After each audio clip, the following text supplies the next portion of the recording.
নমস্কার বন্ধুরা, আপনাদেরকে সবাইকে স্বাগত দেব ফ্যামিলি এক নতুন ব্লগে। আমরা করছি দুর্গা পূজা মণ্ডপ প্রাক পরিক্রমা। এটি তার শেষ পর্ব। আজ আমরা চলে এসেছিলাম দেশপ্রিয় পার্ক। দেশপ্রিয় পার্কে কিন্তু এবছরের থিম জানা যাচ্ছে না যে কী হয়েছে, কারণ তারা সেই নাম এখনও রিভিল করেনি। কিন্তু তাদের দাবি বড় দুর্গার মতো কিন্তু এবছরও সেম একই রকম ভিড় কিন্তু উপচে পড়বে দেশপ্রিয় পার্কে। আমরা যেইটুকু স্বচক্ষে দেখে বুঝতে পারলাম, একটি নৌকার উপর কোনো একটি মন্দির বা কিছু তৈরি করা হচ্ছে, যা দেখতে যথেষ্টই ভালো লাগছে।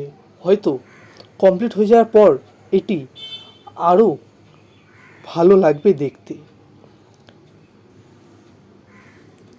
দেশপ্রিয় পার্ক কিন্তু প্রত্যেক বছরই কোনো না কোনো নতুনত্ব নিয়ে আসে তাদের এই পুজো থিমের মধ্যে। কখনো বড় দুর্গা, কখনো বা হাজার হাত, এইসব নিয়েই কিন্তু দেশপ্রিয় পার্কে বারংবার আমরা দেখে এসেছি। আশা করছি এবছরও তাদের কিন্তু কোনো নতুন চমক আমরা দেখতে পাবো। দেশপ্রিয় পার্ক থেকে বেরিয়ে আমরা মেট্রোর দিকে যেতে গেলেই কিন্তু পাশে এই সুন্দর প্যান্ডেলটি বা থিমটি আমাদের চোখে পড়ে। তারও কিছু ঝলক আপনাদেরকে দেখিয়ে দিই। এর নাম আমাদের কিন্তু জানা নেই। যদি আপনারা জেনে থাকেন অবশ্যই কিন্তু আমাকে কমেন্ট করে জানাবেন। প্যান্ডেলটির ভেতরটিও কিন্তু খুব সুন্দরভাবে কারুকার্য করা হয়েছে। পুরোটি কিন্তু যেন মাটির কুঁড়ে ঘরে।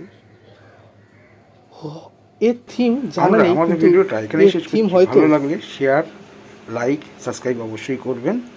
আপনাদের একটা শেয়ার, একটা লাইকে আমরা নতুন নতুন ভিডিও দিতে অনুপ্রাণিত হই। আবার আপনাদের সঙ্গে দেখা হচ্ছে নতুন কোনো প্যান্ডেলে, নতুন কোনো জায়গায়। ততক্ষণ ভালো থাকবেন, সুস্থ থাকবেন, আর দেখতে থাকবেন দেব ফ্যামিলি ব্লগ।